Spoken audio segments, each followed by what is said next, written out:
अस्सलाम वालेकुम friends, everyday science YouTube channel की एक नई वीडियो में मैं आप लोगों को खुशामदीद कहता हूं। दोस्तों, आज की इस वीडियो में हम 10th क्लास की मैथ की जो न्यू बुक आई है उसकी मश्क नंबर 3.2 का उर्दू मीडियम में सल्यूशन सीखेंगे। अगर हम 3.2 के पहले 3 सवाल देखें तो उसमें ना कि उसने हमें ना कि ये पूछा है कि कुछ नीचे कालब दिए हुए हैं, आपने उनकी पहचान करनी है कि वो कतारी कालब हैं, कालमी कालब हैं, सिफरी कालब हैं, मरबी कालब हैं, मुस्ततिली कालब हैं, वतरी कालब हैं, स्केलर कालब हैं या फिर वहदानी कालब हैं। तो इनकी पहचान करने के लिए हमें सबसे पहले पता होना चाहिए कि ये जो मुख्तलिफ कालब हैं कि ये होते क्या हैं। तो चलें सबसे पहले हम ना इन कालबों के बारे में सीखते हैं। तो मैं यहाँ पे ना कि आप लोगों को सबसे पहले कतारी, कालमी और सिफरी जो कालब है ना इनके बारे में बताता हूँ। तो कतारी कालब जैसा कि उसके नाम से इज़हार है कि ऐसा हमारे पास एक कालब होगा जिसमें सिर्फ ना कि एक कतार होगी। कालब में ना कि इस तरह से हमारे पास ना कतारें होती हैं। ऐसा हमारे पास कालब जिसमें सिर्फ एक कतार होगी उसे हम कतारी कालब कह देंगे। कालमी कालब, इसके भी नाम से हमें पता चल रहा है कि जिसमें सिर्फ एक हमारे पास ना कालम होगा। तो ये इस तरह ऊपर से नीचे हमारे पास ना कालम होते हैं, जिसमें सिर्फ एक कालम होगा उसे हम ना के कालमी कालब कह देंगे। अब नेक्स्ट आता है कि सिफरी कालब। सिफरी कालब हमारे पास ऐसा कालब होगा जिसके सारे अरकान सिफर के बराबर होंगे। मसलन जितने भी उसमें अरकान होंगे सारे के सारे ही सिफर के बराबर होंगे। अब इससे आगे अगर हम चलें तो हमारे पास है जी मरबी कालब और मुस्ततिली कालब। अगर हम मुरब्बी कालब की बात करें तो वो हमारे पास एक ऐसा कालब होगा जिसमें कतारों और कालमों की तादाद बराबर होगी। यानी कि अगर आपके पास 2 कतारें हैं तो 2 ही आपके पास कालम होने चाहिए। अगर 3 कतारें हैं तो 3 ही कालम होने चाहिए। तो इस तरह से जो हमारे पास जिसमें कतारों और कालमों की तादाद बराबर हो जाएगी वो हमारे पास मरबी कालब है। अब हम चलते हैं मुस्ततिली कालब पर। तो मुस्ततिली कालब हमारे पास एक ऐसा कालब होगा जिसमें कतारों और कालमों की तादाद बराबर नहीं होगी। तो जैसे हम ना कि ये कह दें कि ये हमारे पास ना कि इस तरह से एक कालब है जिसमें ना कि कतारों और कालमों की तादाद बराबर नहीं है। इसमें देखिए 2 हमारे पास कालम है और 3 हमारे पास कतारें हैं। तो जिसमें बराबर नहीं होगी वो मुस्ततिली है, जिसमें बराबर होगी वो हमारे पास मरबी है। अब उससे आगे चलें तो हमारे पास 3 तरह के और कालब भी आते हैं। उसमें हमारे पास एक आता है वतरी कालब, दूसरा आता है स्केलर कालब और तीसरा आता है वहदानी कालब। तो जो हमारे पास वतरी कालब है ना, तो वतरी कालब हमारे पास एक ऐसा ना कि मरबी कालब। अब ये ना कि तीनों ना कि मरबी कालब की ना कि हमारे पास किस्में हैं। वो कहता है कि ऐसा ना कि हमारे पास मरबी कालब होगा। जैसे फॉर एग्जाम्पल मैं ना कि आपको एक लिख के दिखाता हूँ, ये फॉर एग्जाम्पल ये वाला। अब वो कहता है कि इसके जो वतर होगा ना, ये इस तरीके से ये जो आ रहा है ना कि ये हमारे पास इसका वतर होता है। वो कहता है कि इसके वतर जो है ना उनके अलावा बाकी जितने भी इसके अरकान होंगे वो सिफर के बराबर होंगे। अब वतर में से वो कहता है कि कोई एक जो है ना कि वो नॉन सिफर हो, बाकी सारे भी मसलन कि वो सिफर के बराबर भी हो सकते हैं। फॉर एग्जाम्पल ये 2 है तो यहाँ पे भी सिफर हो सकता है, लेकिन इन दोनों में से ना कि कम से कम एक जो है ना कि वो नॉन सिफर हो। और क्योंकि अगर तो सारे ही वो ना कि सिफर के बराबर हो गए तो फिर तो वो एक सिफरी कालब बन जाएगा। तो इस तरीके से हमारे पास ये वतरी कालब। अब स्केलर कालब, अब वो दूसरे नंबर पर कहता है कि स्केलर कालब कौन सा होता है। तो स्केलर कालब हमारे पास एक ऐसा वतरी कालब होगा जिसमें वतर के अरकान एक जैसे होंगे। यानी इधर 2 है इधर भी 2 होगा, इधर 3 है इधर भी 3 होगा, इधर 4 है इधर भी 4 होगा। अब नेक्स्ट चलते हैं हम वहदानी कालब पे। अब वाहद का मतलब हमारे पास एक होता है। यानी कि एक ऐसा हमारे पास ना कि कालब जिसमें वतर के अरकान 1 के बराबर हों, बाकी सारे हमारे पास सिफर हों, तो उसे हम कहते हैं वहदानी कालब। वहदानी कालब, स्केलर कालब। स्केलर कालब में ये कुछ भी हो सकते हैं, 1 हो, 2 हो, 3 हो, 4 हो, कुछ भी हो सकता है, लेकिन वो बराबर होंगे, बाकी सारे सिफर के बराबर होंगे। वहदानी में हमारे पास ये है कि ये दोनों 1 के बराबर होंगे, बाकी सारे सिफर होंगे। अब वतरी कालब में हमारे पास ये होगा कि ये मुख्तलिफ भी हो सकते हैं, ये एक जैसे भी हो सकते हैं, इधर हमारे पास या इधर इन दोनों में से कोई एक सिफर भी हो सकता है। तो ये हमारे पास ना कि वतरी वतरी कालब है, लेकिन बाकी जो सारे हैं ना वतर के अलावा वो हमारे पास लाजमी तौर पर सिफर के बराबर होने चाहिए। तो चलें अब हम ना अपने पहले सवाल पर आते हैं। तो पहले सवाल में वो कहता है कि आप लोग बताएं 10 ज़ैल कालबों में से वहदानी कालब, कतारी कालब, कालमी कालब और सिफरी कालबों की शनाख्त करें। तो हम देखते हैं कि हमारे पास ये जो पहला जो कालब है इसमें अगर आप लोग देखें सिर्फ एक कतार है। तो हमने ये ना कि सीखा था कि जिसमें सिर्फ एक कतार होगी तो वो हमारे पास होगा कतारी कालब। तो यहाँ पे हम लिख देते हैं कि ये जो हमारे पास है ये है कतारी कालब। अब बी पे आएँ तो बी में हमारे पास सिफर है, तो ऐसा कालब जिसमें न सारे अरकान न सिफर के बराबर होते हैं उसे हम कहते हैं सिफरी कालब। यहाँ पे हम लिख देंगे ये है जी सिफरी कालब। अब आगे इस पे आएँ तो इसमें क्या देखें ना कि ये जो वतर है ये हमारे पास इस तरह से वतर होता है, तो ये सारे ना 1 के बराबर हैं और वतर के अलावा सारे सिफर हैं। तो इसका मतलब है कि ये जो 1 के बराबर हो जाएंगे तो ये हमारे पास वहदानी कालब की एक मिसाल है। तो ये हम ना कि यहाँ पे लिख देते हैं वहदानी कालब। अब उससे आगे चलें डी वाले में, तो डी वाले में भी सारे जो अरकान हैं वो सिफर के बराबर हैं। अगर ये सारे सिफर के बराबर हैं तो इसे हम कह देंगे सिफरी कालब। अब उससे आगे चलें तो ये एक ही सिर्फ कालम है, इसमें एक कालम है, जिसमें एक कालम होगा उसे हम कह देंगे कालमी कालम। उससे आगे चलें तो इसमें भी सिर्फ एक ही कालम है तो इसे भी हम कह देंगे कालमी कालम। तो इस तरीके से ये पहला सवाल तो हमारे पास हल हो गया है। अब इसी के अगर हम दूसरे सवाल पर चलें तो उसमें भी यही कहता है कि ये जो नीचे कुछ हमारे पास ना के कालब दिए हैं इनकी आपने शनाख्त करनी है। तो इसमें देखें ये जो है ये हमारे पास सिर्फ एक कालम है तो इसे हम कह देंगे कि कालमी कालब। तो यहाँ पर हम लिख देंगे कि ये कालमी कालब है।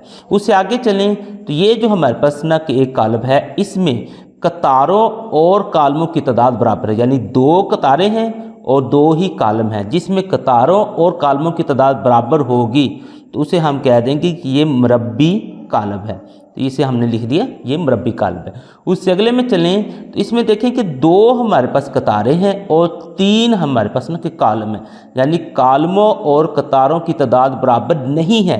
जिसमें कालमों और कतारों की तादाद बराबर नहीं होगी उसे हम कहेंगे मुस्ततीली कालब।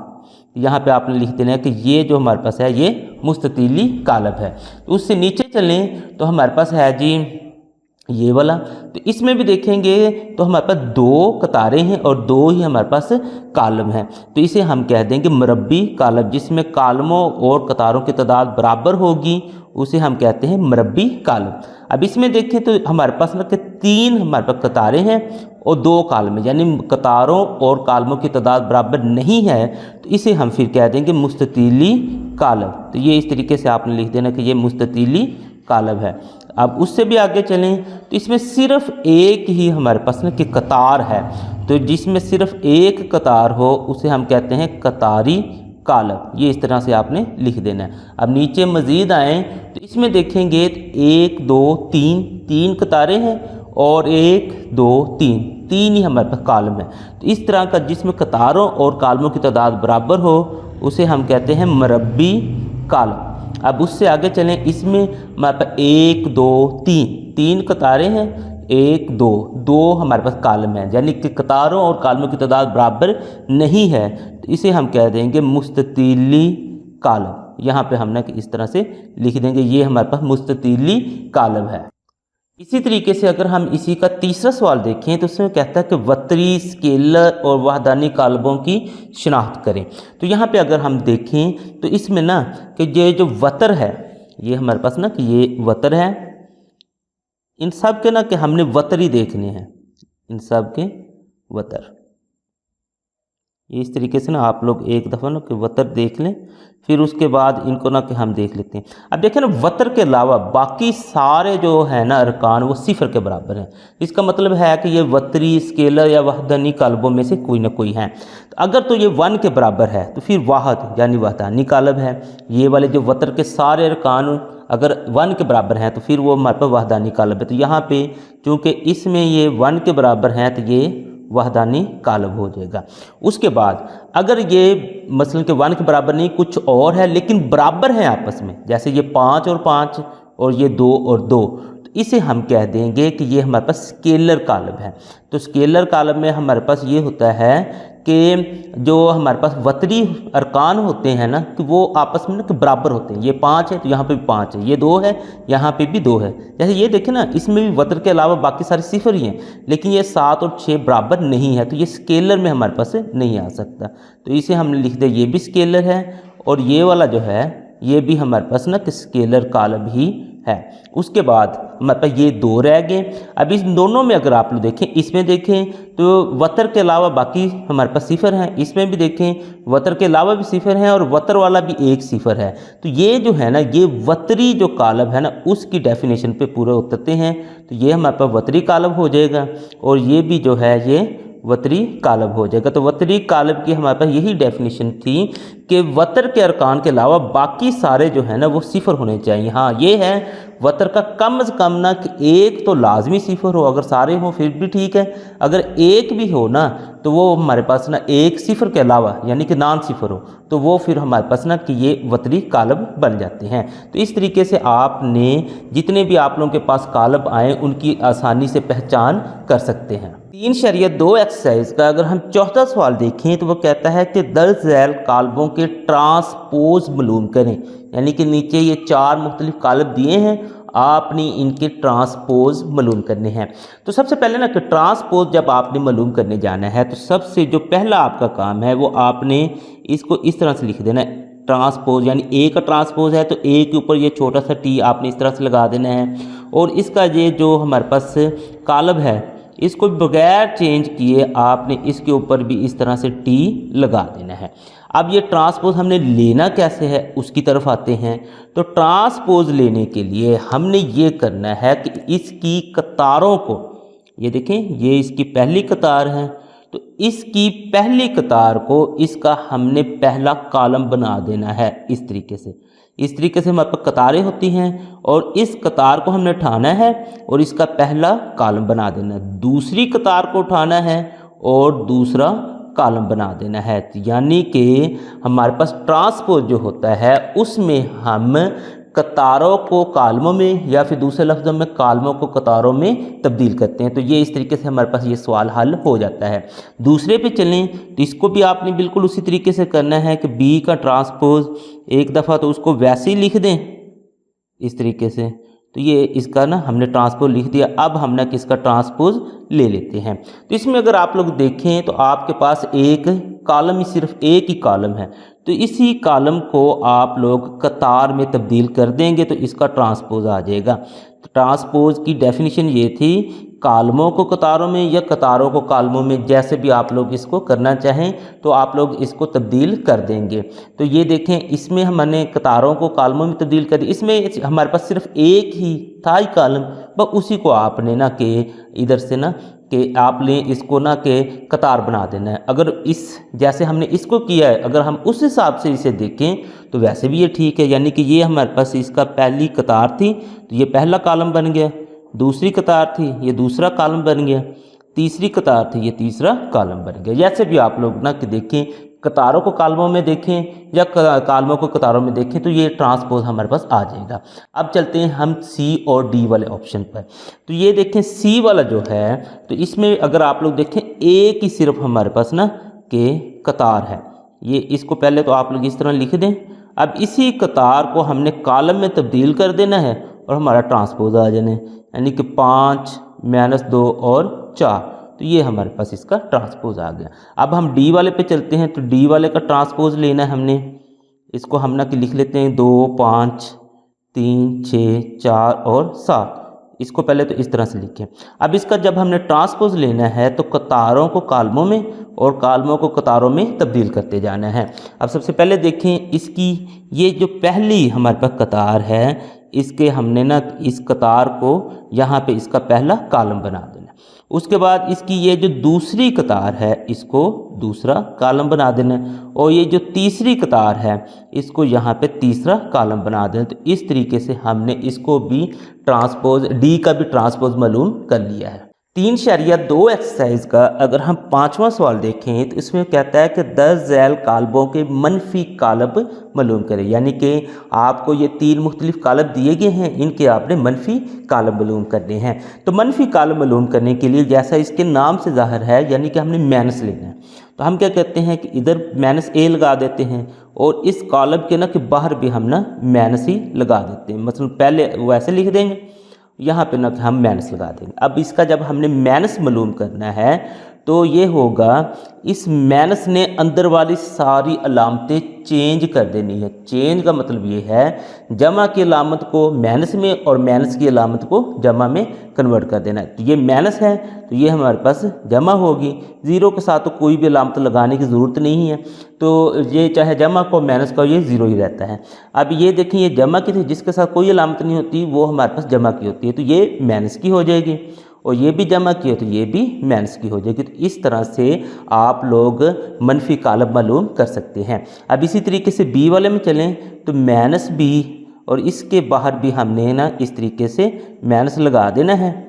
ये अब इसका ना कि मनफी कालब हम मालूम करते हैं तो अंदर वाली सारी अलामतें चेंज कर देंगे। ये माइनस है तो ये जमा हो जाएगी, ये जमा है तो माइनस हो जाएगी, ये माइनस है तो जमा हो जाएगी और ये जमा है तो माइनस, इस तरीके से। अब इसी का जो हमारे पास लास्ट यानी कि सी जूज़ है उसको देखें तो इसमें भी हमने बिल्कुल इसी तरीके से पहले हमने ना कि माइनस के साथ लिख लेना है और बाद में हमने ना कि इसको मालूम कर देना है, इस तरीके से। अब नेक्स्ट देखें भाई, अंदर वाली अलामतें चेंज कर देते हैं।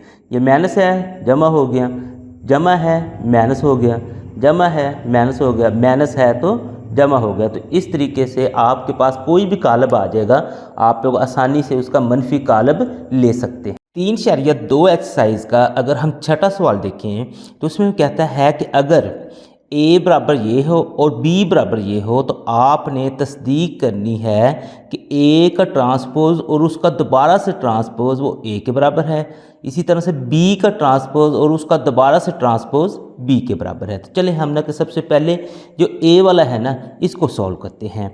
तो यहाँ से अगर आप लोग देखें ना तो हम लेफ़्ट हैंड साइड और राइट हैंड साइड लेके इसे ना कि सॉल्व करते हैं। तो लेफ़्ट हैंड साइड में अगर हम देखें तो हमारे पास है जी ए का ट्रांसपोज और उसका फिर हमारे पास ना ट्रांसपोज है। तो यहाँ पे इसकी ना फिर हम कीमत लिखते हैं ए की कीमत है 2 3 4 5, तो हम लिख लेते हैं 2 3 4 5।